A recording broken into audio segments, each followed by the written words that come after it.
Amir Ilyas from Express News. Wonderful. You just tell that Biden administration was disgraceful for Pakistan. Yes. And our leadership is very wonderful. How you see Trump administration will go with our leadership and with your investment plans? Well, whenever investment comes in, President Trump is first and foremost a businessman. He gets business. He's a transactional president.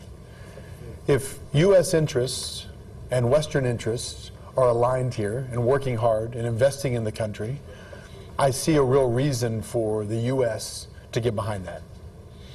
I think the mindset of your leadership and the mindset of President Trump are very similar. I think the opportunities between our two countries, from a business perspective, which is what I'm focused on, I'm not a political person. I'm going to leave politics to other people. But politics and business do mix from the perspective of having some support that's very, very key. And I believe that we will have the support we need here in this country, both from your administration and from our administration. I mean, just think about this. The U.S. needs all these critical minerals, as an example. Think of the opportunity not only to develop the critical minerals here, but also to have a midstream opportunity. We have talked to several partners on the midstream side, the people that would refine it, upgrade it, actually create the end products, and then deliver them to America. Think what that does for the supply chain and the partnership and the economic arrangement between our two countries. It makes it critical. So that's our goal. I think it's important that the minerals that are ultimately produced here are also upgraded here. You know, you're going to see Western interests, and U.S. interests in particular, move into a position of control and very active involvement for the first time in a long, long time.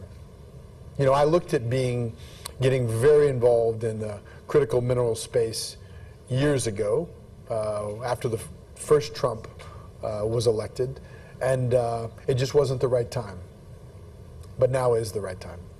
I think that the current administration has a very positive eye and a positive direction as to where Pakistan-U.S. relationships are going, and I think business here is going to be an important driver of that.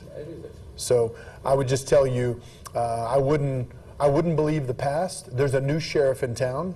That new sheriff is President Trump. President Trump wants to bring peace and prosperity to the entire world. This whole mindset of the Biden administration and the Democrats, the lives that they have cost globally, it is one of the most embarrassing things as an American I've ever experienced. And now is the time to set those things right. Look, the sacrifices that Pakistan has made, you know, Pakistan's lost over 80,000 men living on the front line fighting terrorism, okay? I think this figure is now 90,000, sir. Okay, so north of 80,000, 90,000, but you know what, even one is too many, okay? So I would tell you, for us, I'm very appreciative for your sacrifice. Many Americans are very appreciative for the sacrifice of Pakistan. Many Pakistanis live in America now.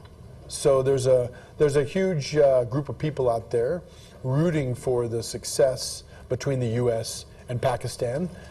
Maybe some of those same people will come back and buy some of our villas so that we're going to build here in Islamabad. So I would just tell you, everything that happened prior to President Trump taking office, I would disregard it.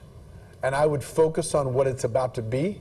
The future looks incredibly bright between our two countries, incredibly bright. I wouldn't be here if I didn't believe that. America cares about Pakistan.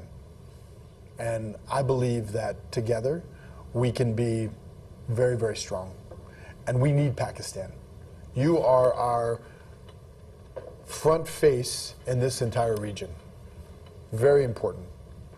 And the Biden administration made a lot of mistakes, like the Afghanistan pullout. President Trump's made it very clear that he even wants that equipment back. You know, I think Pakistan could be helpful in that whole situation. So I would just tell you, for us, we believe that it's time to do business in Pakistan. We believe that both administrations will work together to make it a good business environment so we can all make money together and create opportunity together. And Pakistan has something that America needs, and America has something that Pakistan needs. That's a wonderful situation for us to both be in. And I'm extremely impressed. If I have one job to do, unrelated to business, it's to cure the misperceptions that exist in America about Pakistan. If you showed somebody the opportunity of Pakistan and it didn't have the name Pakistan on it, you'd have thousands of US companies raising their hand trying to come there and do business there. But there's misperceptions, and they have to be healed. And my job is not to get involved in politics, but to rather bring economic opportunities, because we need to have an ocean that rises and lifts all the boats, creates jobs, trains people. Thank you, sir. This is Javed Baloch. I'm a journalist from New News. I would like to ask you that you are going to invest in Pakistan. Yes. Do you think it's a stable Pakistan, and how important is stability for the investment? And do you think it's a good time to invest here? First of all, I view Pakistan currently as a very stable environment. I would say we wouldn't put our investors' capital at risk if we didn't believe that. I think it can continue to improve.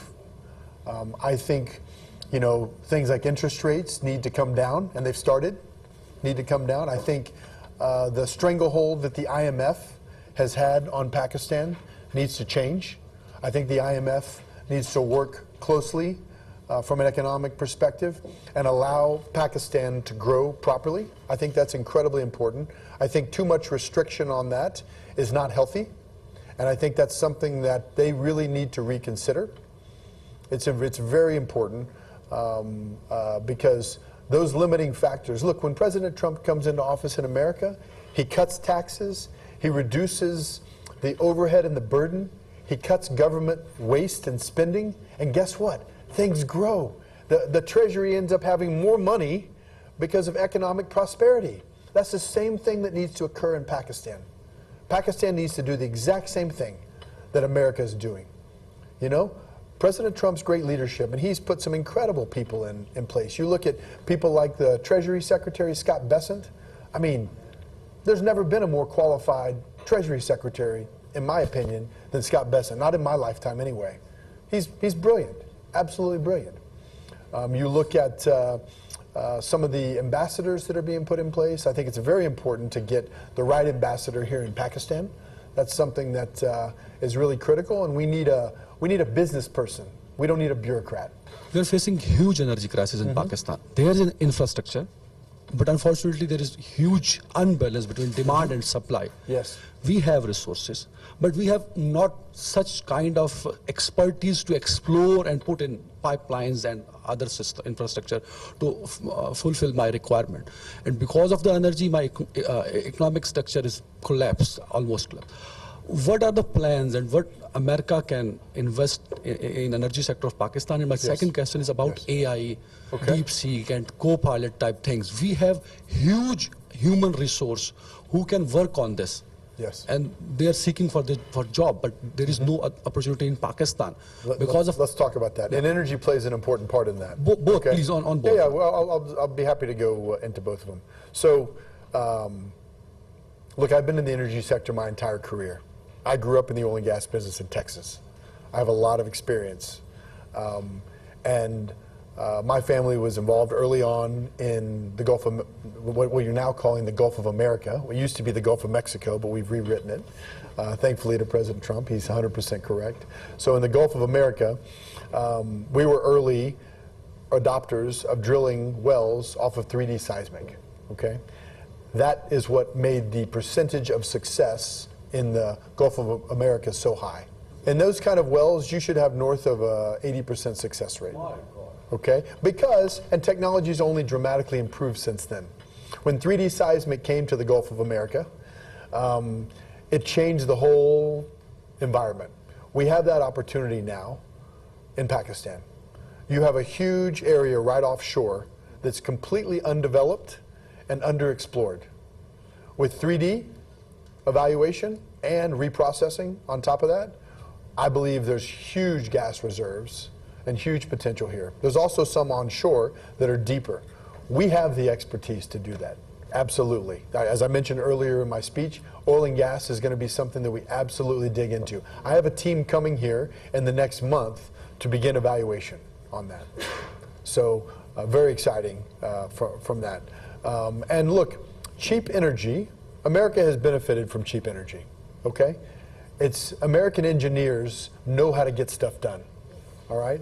We have to bring that same technology. And it's not only in America. There's some very smart groups, even the Turkish have some great oil and gas companies that have been successful. You need many oil and gas companies coming here to develop this and to boost production. Currently in this country, there's a benefit of drilling shale gas, okay? We invented shale gas in America, okay?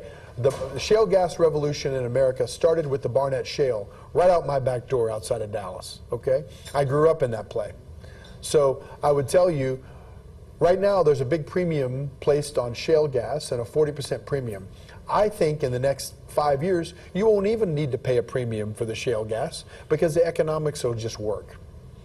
So I think there's a huge opportunity to develop both oil and gas resources here. You know, it should have been done already, but I'm glad it hasn't been because it's a huge opportunity for us. We have the equipment to do it. We have the manpower. We would also use a tremendous amount of local labor in terms of doing those things, retraining people. And you know, it's something we're going to evaluate and be very public about shortly. So that's it. Going back to AI, I've been an investor in the AI and technology space for a long time. I can't really comment too much about DeepSeek. I know some of the things that have gone on and some of the issues and all these things. But I would tell you, if you have cheap energy and you build an infrastructure of data centers, now you have an environment where you can do things that are incredible. For example, we're involved with a company, direct gaming company called Boosteroid, okay? Boosteroid is one of the top direct-to-consumer gaming companies in the world, okay? Number 3. And Boosteroid, it's very important not to have latency between the data center and the player. So now you don't need a PlayStation anymore. You play games directly from the data center. It's absolutely incredible. We've been involved with this company for some time, and it's a huge opportunity. But you can't do that in Pakistan if you don't have the right data center. And you can't have the data centers if you don't have the appropriate power. We need smart entrepreneurs to bring platforms, to train people, to hire people, and to build huge opportunities as it relates to the human. You have the human capital here is the most undeveloped in the world relative to how talented they are. That needs to change. I know you had one more. Yeah, can I? Sure. Sir, you are planning to invest Pakistan. Pakistan is the agriculture country. I'm sorry? Agriculture country, Yes, Pakistan. yes. We have 1,000 acres land in Pakistan. Do you have any plan to invest in agriculture and livestock or tourism also? So I'm getting after it as fast as I can here, guys. You know, we've got teams executing and moving forward. Our partners have tremendous agriculture experience. We've done some things in the agriculture space. I would say it's definitely a sector we should look at. I'm not an expert on Pakistan agriculture yet, but look, we're open to all types of different areas. All of these things build on each other. And, you know, I will not be surprised if we're not a very, very, very significant job creator in the next 12 to 18 months in Pakistan. You know, things are important to me, and the people of Pakistan are warm, friendly. They've been incredibly inviting. I've been really surprised by it, pleasantly surprised. And so we're excited to really improve, bring capital significant. We plan on bringing billions of dollars here of investment. And this isn't long-term, now, very soon. With that, you'll see, look, people are as good as their word. I told them I'd be back quickly. We'd have a plan. Now we're executing. Shortly we'll have agreements signed. And at that point, you'll see us go to work. And look, we're very appreciative for opportunities or leads. If you think there's something we should be looking at, if you think there's smart people we should get involved with, we have a high capacity and a big team to work here.